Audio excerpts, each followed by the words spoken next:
वो सिसकियों वाली रात सन्नाटे को चीरती हुई ट्रेन अपनी पूरी गति से भाग रही थी। धीरे धीरे रात और गहरी स्याह होती जा रही थी। आसमान, पेड़ पौधे, खेत खलियान सभी कुछ अंधकार के आगोश में थे। दूर दूर तक कोई रोशनी नहीं थी और आवाज आवाज के नाम पर महज ट्रेन की सीटी थी, जो हर थोड़ी देर में बजकर मेरे एकांत में खलल डाल मुझे बेहद तकलीफ दे रही थी। ट्रेन में सभी यात्री बेसुध और बेफिक्र सो रहे थे, किंतु मेरी आंखों में तो नींद कोसों दूर थी। मैं और मेरा साथी, मेरा अंतर्मन, दोनों बाहर के अंधेरे सन्नाटे में विलीन हो रहे थे। ये घोर काला सन्नाटा मुझे मेरे जीवन जैसा प्रतीत हो रहा था, जिसमें प्रकाश की कोई उम्मीद नहीं थी। ख्याल बैलगाम घोड़ों की तरह भागते हुए मुझे अपने साथ घसीट रहे थे। मैं उनको जितना संयत करने की कोशिश करता, उतना ही वो मुझे मीरा की यादों की तरफ खींच रहे थे। मुझे इस समय अपना जीवन निरर्थक प्रतीत हो रहा था। मैं एक स्नातक का प्रोफेसर, जिसने सदा विद्यार्थियों को जीवन के रंगों का पाठ पढ़ाया, खुशियों को सहेजना सिखाया, आज खुद बेरंग निराश हताश सा बैठा है। मीरा की यादें मुझे बेचैन कर रही थी। क्यों मीरा ने पैसों के खातिर मेरा प्रेम ठुकरा दिया? उसने मेरे साथ ऐसा क्यों किया? आखिर क्या कमी रह गई थी मेरे प्रेम में? मैंने तो पूरी निष्ठा के साथ अपना प्रेम निभाया था। अथाह प्रेम करता था मैं उससे। उसके बिना जीवन जीने की कल्पना मात्र से मैं सिहर उठता था। वो अच्छी तरह जानती थी इस बात को, फिर किस अधिकार से उसने मुझसे बिना पूछे एक तरफा निर्णय लिया? मेरी भावनाओं और प्रेम के साथ खिलवाड़ करके क्यों उसने किसी और के साथ विवाह कर जीवन बिताने का निर्णय ले लिया, और वो भी मुझे बिना कोई वजह बताए? क्या वो मुझसे प्रेम नहीं करती थी? ये निरुत्तर प्रश्न मुझे परेशान रहे थे। बावरा सा हुआ जा रहा था मैं।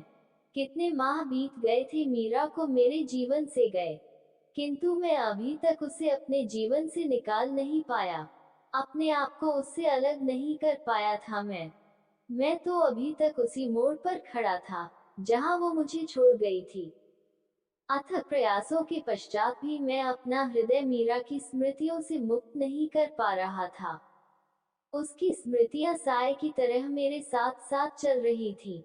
मैं इन्हीं ख्यालों में उलझा हुआ था कि किसी की सिसकियों ने मेरे ख्यालों की तंद्रा तोड़ी। मेरे बिल्कुल सामने वाली सीट पर एक लड़की बैठी रो रही थी। वो कौन थी? कहाँ से आए? कब आए? मुझे पता ही नहीं चला।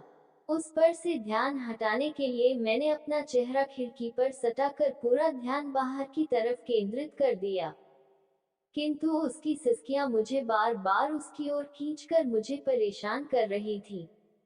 लीजिए, थोड़ा सा पानी पी लीजिए, आपको चैन मिलेगा। आखिरकार विवश होकर मैं बोला। उसे शायद ये शिष्टाचार लग रहा हो, पर मेरा तो उसे चुप करवाने का अपना स्वार्थ था। नहीं पीना। उसका बेरुखी क्रोध वाला स्वर सुन मैं चुप हो पुनः खिड़की से बाहर देखने लगा। उसकी सिसकियां थमने के स्थान पर तीव्र हो मेरे भीतर खलबली मचा मेरे ख्यालों में विघ्न डाल रही थी। उसकी सिसकियां मुझे और कुंठित कर कानों में पिघला अशीसा घोलने जैसा काम कर रही थी। मैं क्या करूं, नहीं बर्दाश्त हो रही थी मुझसे। आखिर मेरी भी तो शांति भंग हो रही थी। मैं अपनी तन्हाइयों के साथ शांति से रहना चाहता था। अतः मैंने पुनः प्रयास किया। पी लीजिए थोड़ा सा पानी, आपको राहत मिलेगी। उसकी सिसकियों को विराम देने के इरादे से मैंने उसके समक्ष पानी की बोतल बढ़ा दी। इस बार आशा के विपरीत उसने मेरे हाथ से बोतल लेकर पानी पी लिया। उसकी सिसकियों को थोड़ा सा विराम लग गया था। मुझे भी कुछ तसल्ली मिली। कुछ देर के बाद वो थोड़ा सामान्य हुई, पर पता नहीं क्यों मेरा ध्यान अब मीरा से बाहर निकलकर थोड़ा उस पर केंद्रित होने लगा था। ये उत्सुकता भी बड़ी विचित्र होती है। एक बार मन में आ जाए, तो अपने सभी ख्याल दरकिनार कर दूसरे पर केंद्रित हो जाती है। अतः मैंने उसकी सिसकियों के कारण को जानने की उत्सुकतावश उससे बातचीत शुरू करने का प्रयास किया। आप कहाँ जा रही हैं? कानपुर, एक संक्षिप्त सा उत्तर दिया था उसने। कानपुर, कानपुर जानकर कौतूहल से भरा मेरा मन अब और व्याकुल हो गया। बातचीत करने की व्याकुलता और प्रबल हो गई। कानपुर, मैं भी कानपुर जा रहा हूँ। मेरी हैरानी भरे स्वर सुनते ही उसने बस निगाह उठाकर मुझे देखा। फिर अपने आप को संयत करते हुए कुछ ढूंढने लगी। कुछ खो गया है क्या? मैं कुछ मदद करूं? उसने फिर वही फीकी सी निगाह मुझ पर डाल ढूंढने में व्यस्त हो गई। उसकी निगाह एक अनकहा सा इशारा कर कह रही थी कि प्लीज, आप अपने काम से काम रखिए। मुझे आप में और आपसे बात करने में कोई दिलचस्पी नहीं है। मैं चुप हो पुनः अंधेरी रात को देखने लगा। कुछ देर हमारे बीच मौन पसर गया, किंतु अब तो मेरा सारा ध्यान मीरा की तरफ से हटकर उस अनजान लड़की और उसकी सिसकियों की तरफ खींचने लगा। ये प्रकृति ने भी मनुष्यों को विचित्र वरदान दिया है, और वो है व्याकुलता और उत्सुकता। जिस बात से उसे दूर होने को कहो, व्याकुलता और उत्सुकता उसे उतना ही उसकी तरफ चुंबक की तरह अपनी ओर खींच लेती है। अब तो उससे बात करने की व्याकुलता और तीव्र होने लगी। ये रोग ही ऐसा है। आपके पास क्या आपका मोबाइल फोन है? तो 1 मिनट के लिए दीजिए। मेरा फोन नहीं मिल रहा। अचानक इस छोटे से प्रश्न से उसने मौन तोड़ा, तो मैंने सहर्ष ही उसे अपना फोन दे दिया। उसने अपना नंबर डायल किया। उसके फोन की घंटी बजी और समझदारी दिखाते हुए उसने तुरंत मेरे फोन से अपना नंबर डिलीट भी कर दिया। फोन उसके पास में था। जी बहुत बहुत शुक्रिया, कह वो गंभीरता से फोन में कुछ देखने लगी। उसकी आंखें फिर से नम होने लगी। आप कहाँ से आ रही हैं? मैंने हिचकते हुए पूछा। दिल्ली। इस बार उसके बिना किसी क्रोध के उत्तर ने मेरा उससे बातचीत करने हौसला और बढ़ा दिया। दिल्ली में भी दिल्ली से आ रहा हूँ, पर शायद मैंने आपको सामने सीट पर यहाँ पहले नहीं देखा। वार्तालाप को विराम न लगे, इसलिए मैंने उससे ये कह तो दिया, किंतु सत्य तो ये था कि अपने ही ख्यालों की पीड़ा में खोए होने के कारण मुझे स्वयं ही नहीं पता था कि वो कब मेरे सामने आए या फिर मेरे आसपास कौन से यात्री हैं। हाँ, वो मैं स्टेशन पहुंची तो हड़बड़ाहट में दूसरी बोगी में चढ़ गई थी। बाद में अपनी सीट पर आए। ओह ओके, वैसे आपका कानपुर में कोई रहता है या? एक क्षण के विराम के बाद मैंने पूछा। जी मेरा घर है कानपुर। दिल्ली में तो मैं जॉब करती हूँ। धीरे धीरे हम दोनों ही अपने अपने ख्यालों के खोल से बाहर निकलकर सामान्य होने लगे थे। हाय, मैं नीलेश। मैंने पुनर्तः दोस्ती के अंदाज में उसको अपना परिचय दिया और उसने इस भाव की गरिमा का मान रखते हुए अपना परिचय दिया। हेलो मानसी। कुछ क्षण मौन रहने के बाद मैंने बात आगे बढ़ाने के इरादे से कहा, वैसे मैं दिल्ली का रहने वाला हूँ और कानपुर किसी काम से जा रहा हूँ। आप दिल्ली में कहाँ पर जॉब करती हैं? वसंत कुंज। मेरे घर से बस थोड़ी दूरी पर ही है वसंत कुंज। हमारी बातचीत अब कुछ कुछ सामान्य गति पकड़ रही थी। कुछ इधर उधर की फालतू बात करके मैंने उससे कहा, वैसे कानपुर में जहाँ मुझे जाना है, उनका पता ठिकाना तो लाया हूँ, और फिर आजकल तो गूगल लोकेशन जिंदाबाद। किंतु फिर भी अगर कोई समस्या आए तो आप मेरी मदद कर दीजिएगा। आखिर आप कानपुर वासी हैं, और जो जहाँ का वासी होता है वो गूगल मैप लोकेशन को भी फेल कर देता है। मेरे इस हल्के से अंदाज से वो मुस्कुराने लगी। हमारे कंपार्टमेंट की मध्यम सी लैंप की रोशनी उसके ऊपर पड़ रही थी, जिसमें वो अत्यंत प्यारी लग रही थी, और उतनी ही मासूम और मोहक थी उसकी मुस्कुराहट। मेरी नजर उसके चेहरे पर टिक गई। एकदम निर्मल, खूबसूरत चेहरा था उसका। उस पर उसे खुले काले केश बार बार उसके चेहरे से अटखेलियां कर उसे और भी खूबसूरत बना रहे थे। मैं मंत्रमुग्ध सा उसकी खूबसूरती में खो गया। तभी ट्रेन की सीटी ने मेरी तंद्रा तोड़ी। हम एक दूसरे को देखकर मुस्कुराने लगे।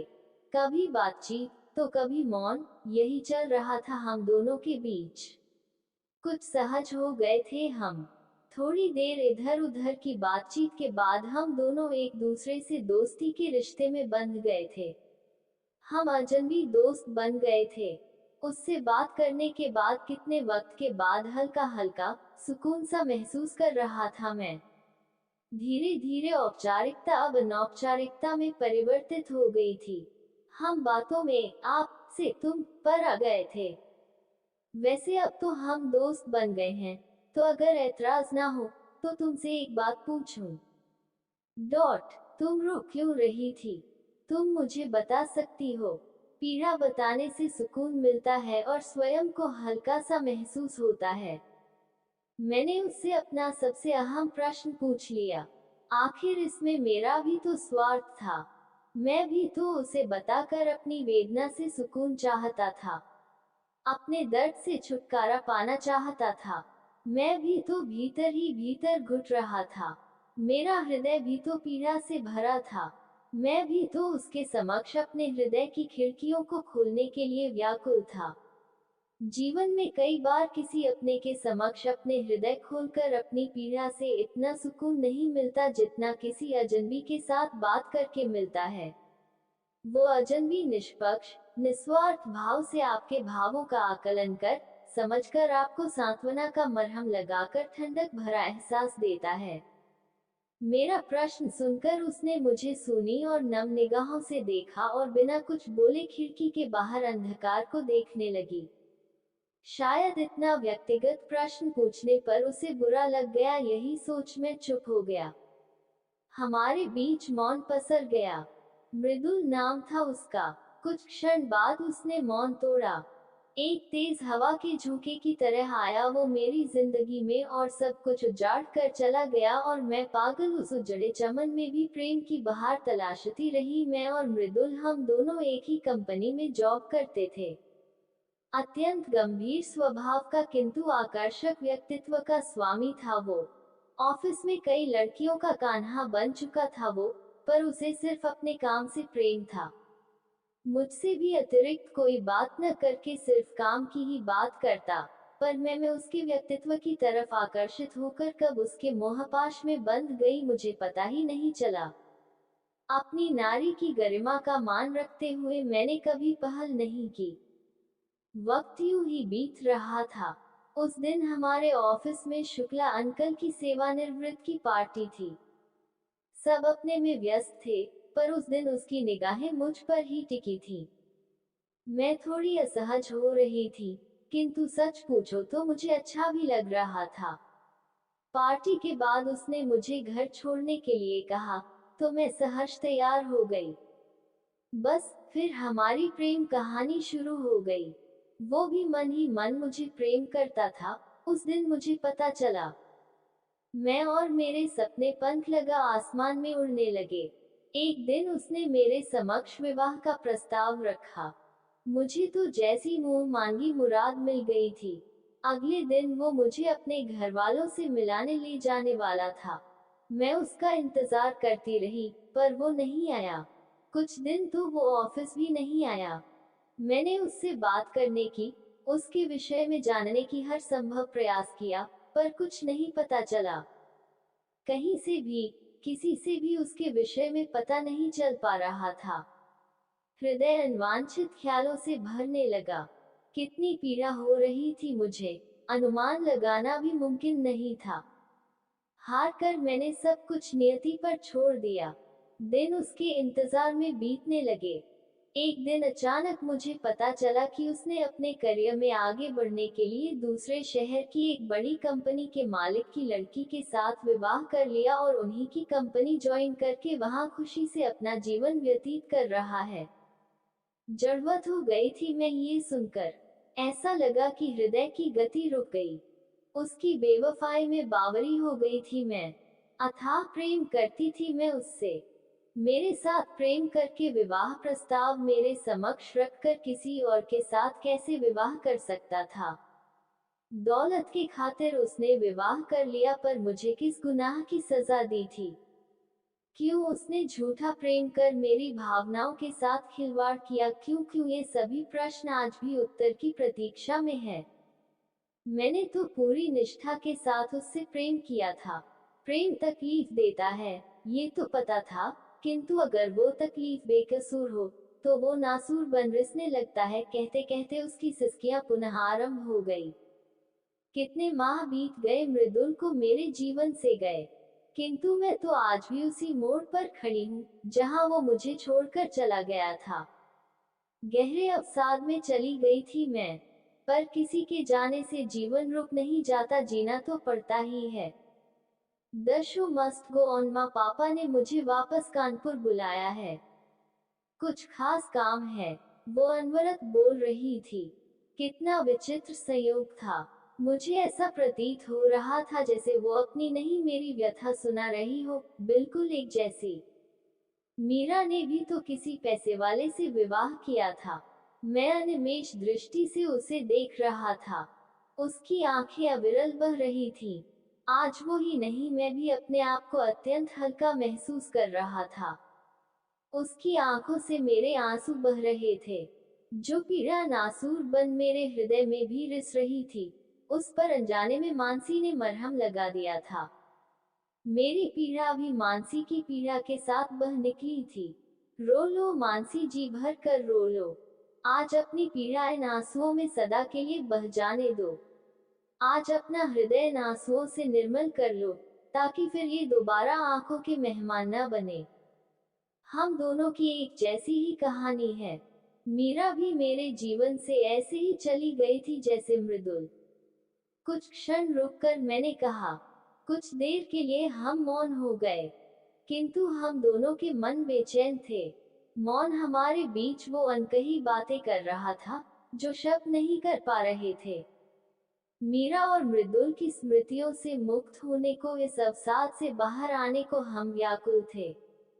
अतल गहरा सुकून मिल गया था मुझे, संभवतः उसे भी। तुमने सच कहा था नीलेश, अगर किसी अजनबी के समक्ष अपना हृदय खोल दो तो अत्यंत सुकून मिलता है। आज कितने माह के बाद कितना सुकून, कितना हल्का महसूस कर रही हूँ। ऐसा प्रतीत हो रहा है जैसे मेरा हृदय मृदुल मुक्त हो गया हो। मेरा भी मीरा मुक्त कहकर हम हंसने लगे। कितनी उन्मुक्त थी वो हंसी। खैर छोड़ो, वैसे तुम कानपुर किस काम से जा रहे हो? लड़की देखने। लड़की देखने अर्थात वह विस्मय और अचंभित भरी निगाहों से मुझे देख रही थी। माँ की कोई सहेली रहती है कानपुर में, उनकी सुपुत्री हैं। मेरी हालत से माँ अत्यंत चिंतित हो गई थी। मेरी नकुर से परेशान हो आखिर इस बार अपने ब्रह्मास्त्र का इस्तेमाल किया उनकी कसम, और मैं चला आया। क्या नाम है उस लड़की का? पता नहीं, विवाह की इच्छा नहीं थी, अतः नहीं नाम पूछा और न ही उसके विषय में कुछ और। बस उनके घर का पता है, सर्वोदय नगर। सर्वोदय नगर, कहीं तुम सरला आंटी के बेटे तो नहीं? उसने बीच में टोककर हैरान होकर पूछा। हाँ, पर इस बार अचंभित होने की बारी मेरी थी। सुनकर वो हंसने लगी। हाँ, माँ ने मुझे बाद में बताया था कि दिल्ली से उनकी सहेली का बेटा आ रहा है। मतलब तुम? अच्छा, तो वो लड़की तुम ही हो। कुछ देर हम एक दूसरे को खुशी के मिश्रित भावों से देखकर हंसने लगे। फिर से कितना विचित्र संयोग था, हम दोनों का सफर भी एक और गंतव्य भी एक। ट्रेन की उस एक सिसकियों वाली रात ने मेरा जीवन ही पूर्ण बदल कर दिया। वो सिसकियों वाली रात मेरे नहीं, हम दोनों के अंधेरे निराशा भरे जीवन में उषा की नई खुशियों भरी किरण लेकर आई थी। एक नई उम्मीद लेकर आए। उस एक रात में हमें मीरा और मृदुल की स्मृतियों से सदा के लिए मुक्ति मिल गई थी और बाहर का घोर अंधकार धीरे धीरे उजाले की किरण से दूर हो रहा था।